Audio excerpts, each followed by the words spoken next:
be me. This starts a long time ago when I thought I already had life figured out. Small town Ohio. Everyone knows everyone.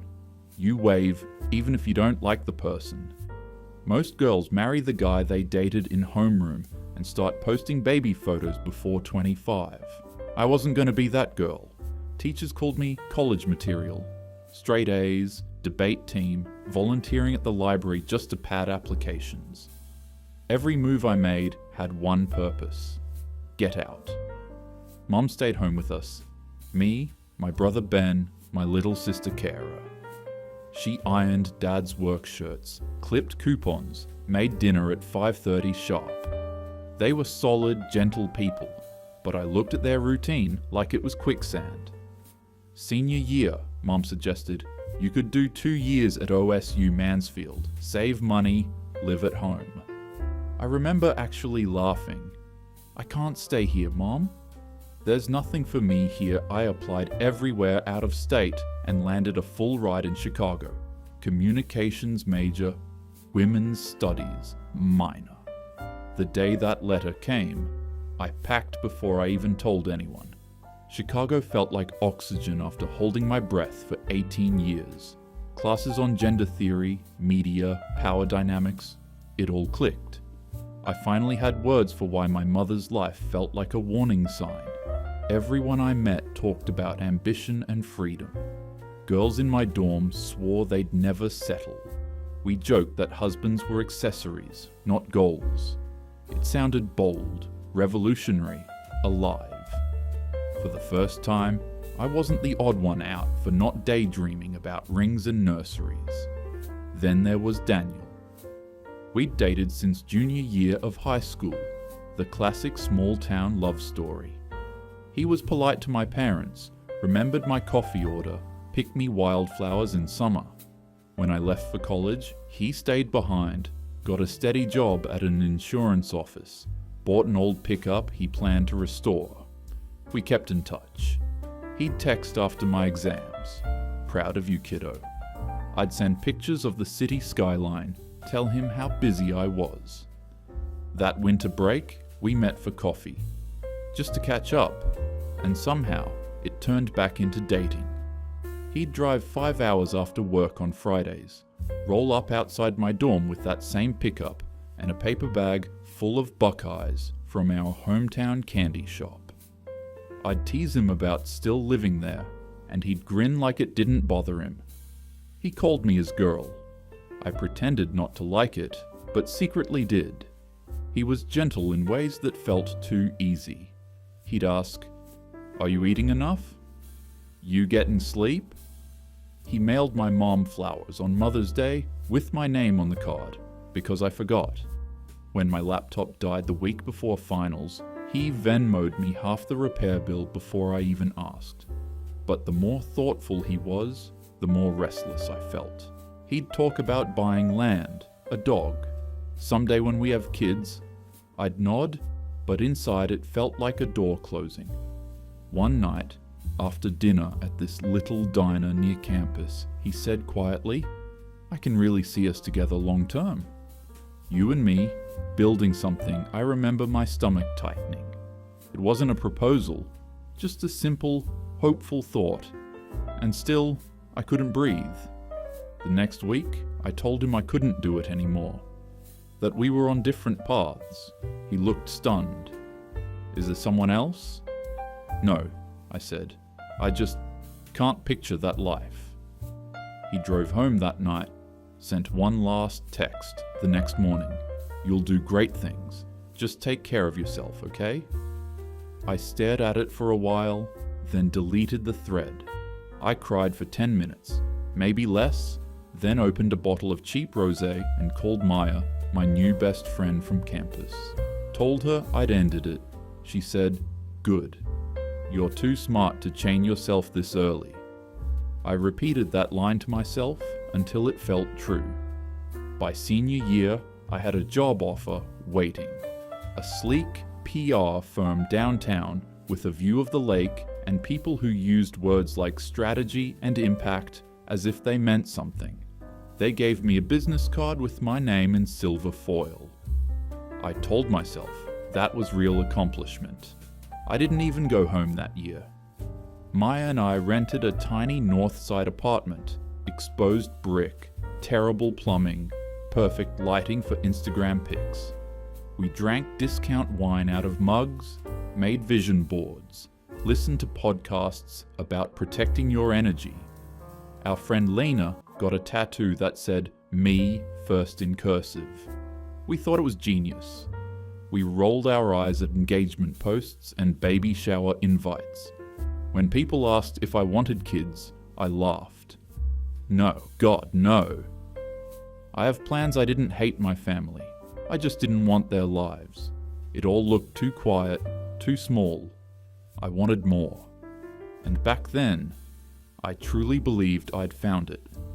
By the time I hit 30, I was the youngest director of communications my firm had ever promoted. I had my own office with floor-to-ceiling windows, a business-class Amex, and an assistant who ordered my almond milk lattes before I walked in. I told myself this was everything I'd worked for. My apartment was on the 21st floor, overlooking the lake. Modern, bright, cold. I'd wake up, check my phone, skim the news, post something witty on LinkedIn about breaking barriers, then hurry into 12-hour days filled with presentations and client calls. I liked the rush. The constant motion made me feel important. On weekends, Maya and I would meet for drinks or go to some book club/networking event where everyone wore neutral colors and talked about burnout like it was a badge of honor. Lena usually joined, still single, still proud. We told each other we were doing life right, staying free, staying sharp. Dating was a rotation. There was a filmmaker who lived out of a studio apartment and said commitment was a social construct. A political organizer who texted non-stop but ghosted for weeks whenever a protest took him to another city. A startup guy who said he was poly but emotionally available. They all sounded impressive when I introduced them, but none stayed. Then there was Chris. We met at a client dinner, one of those dull networking things where everyone pretends to like salmon and talks about quarterly growth. He worked in project management for one of our partner firms. Button-down shirt, calm voice, clean haircut. Not flashy, not trying too hard. He asked for my card at the end of the night, said maybe we could grab coffee sometime. I said sure, not thinking much of it. Our first date was simple, a small Italian place a few blocks from my apartment.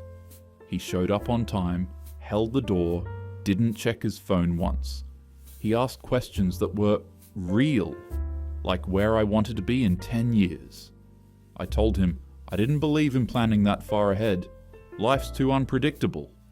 He just smiled and said, "Some things are worth planning for." I remember thinking he was sweet but kind of old-fashioned, like he didn't get how the world worked now. But I kept seeing him. He'd bring breakfast on Sundays, eggs from the farmer's market, actual flowers. He fixed a loose cabinet hinge in my kitchen once without me asking. Told me I was working too much. He'd say, "You don't have to keep proving yourself every second, Ava." I liked that he noticed me. I liked that he cared. But I also hated how safe it felt. One night after dinner, we were walking back to my place. He stopped outside the door and said, "You know, I've deleted the apps. I don't really want to see anyone else." I laughed before I could stop myself. "Chris, that's kind of serious, isn't it?" He looked surprised. "I mean, yeah. Isn't that the point? We've been seeing each other for months." I tried to make it sound casual. "You're great, but I don't really want to label things right now. I like how it is." He frowned a little. "You don't want something that builds." That word, builds, made me cringe. It sounded like mortgages and grocery lists and all the things I thought I'd escaped. "I'm just not in that phase," I told him.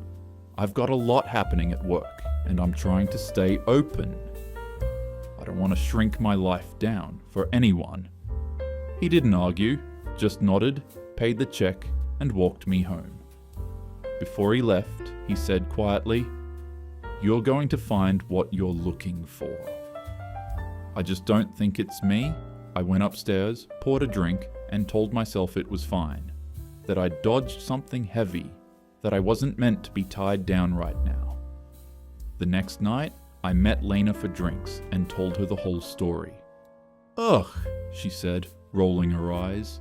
"He sounds like the type who buys a grill and starts talking about property taxes." I laughed too hard at that. Exactly.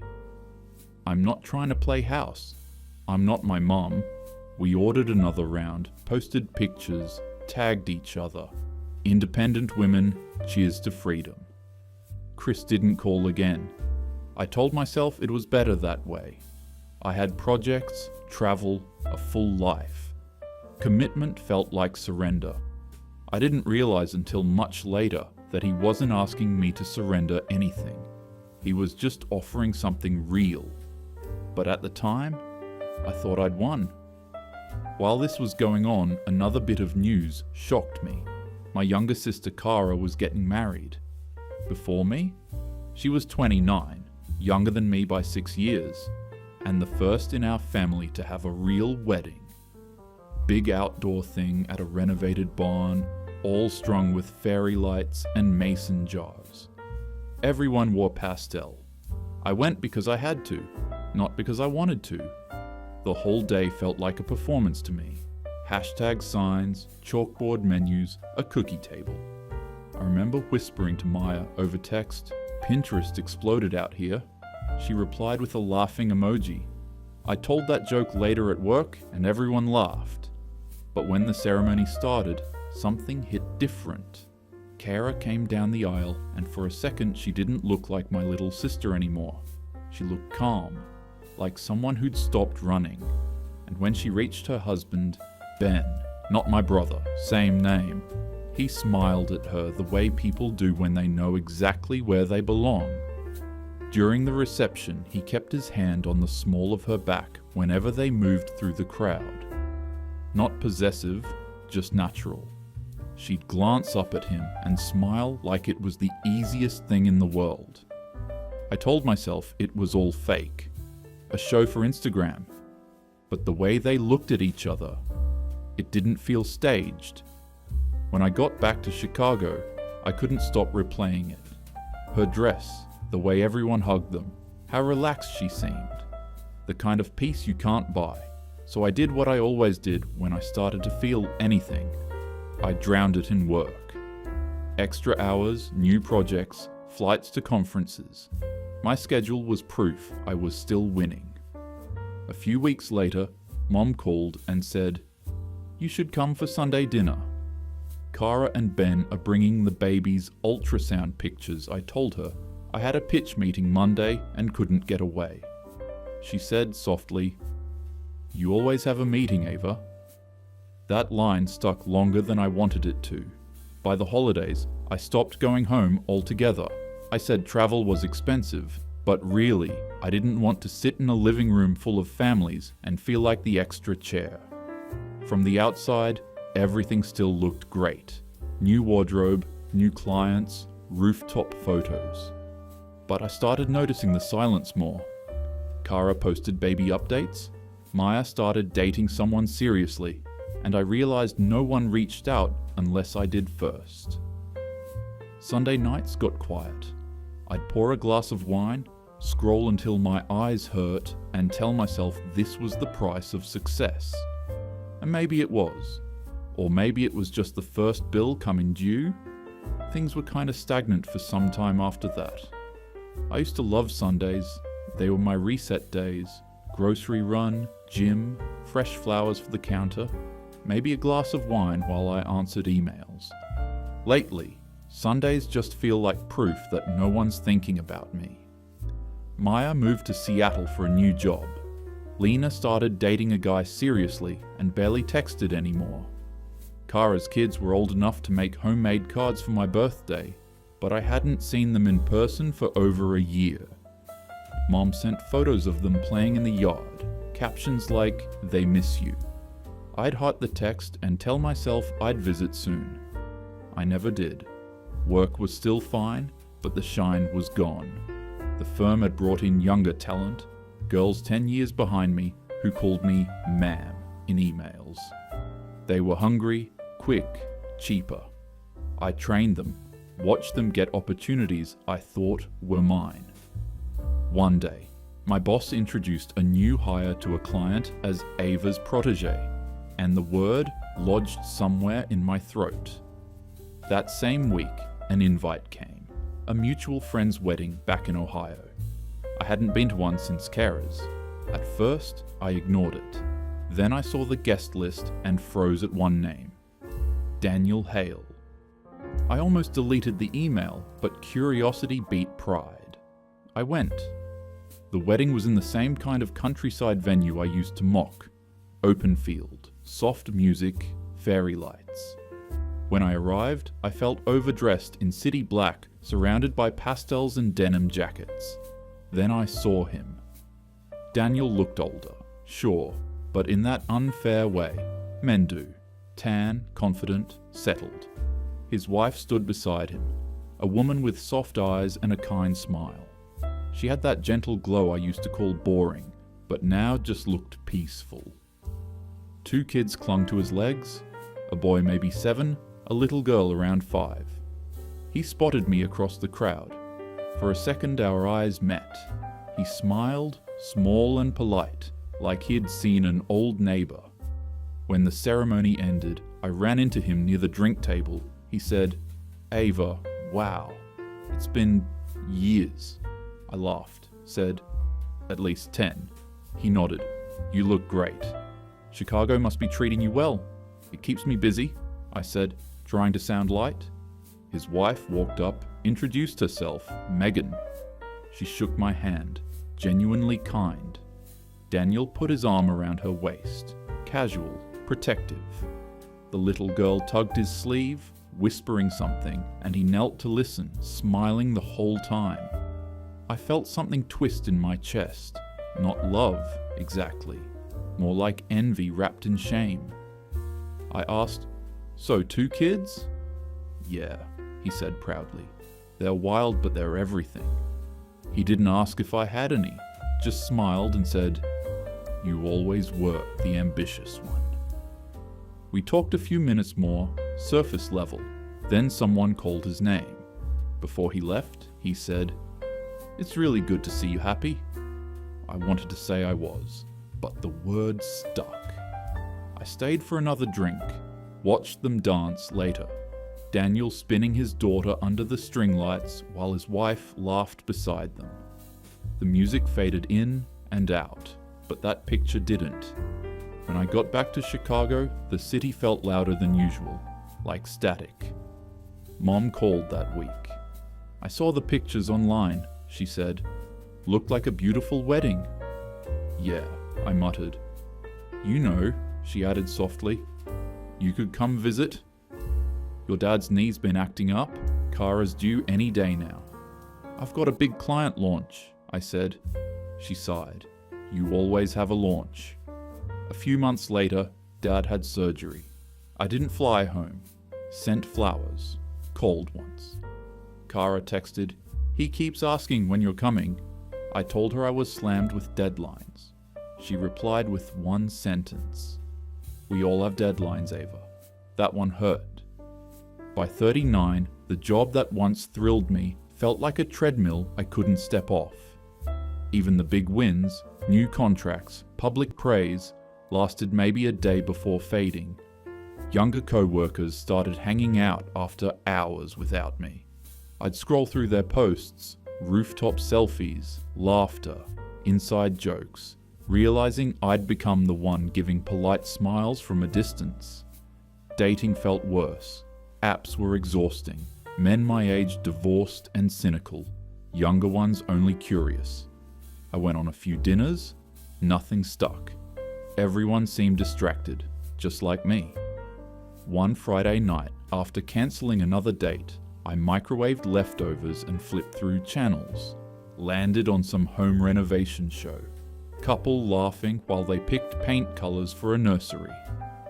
I stared at the screen until it blurred, not sure if I was jealous or just tired. Around midnight, I opened Facebook and found Daniel's page. Public profile, recent photo, him and his kids on a camping trip, grinning under a blue tent.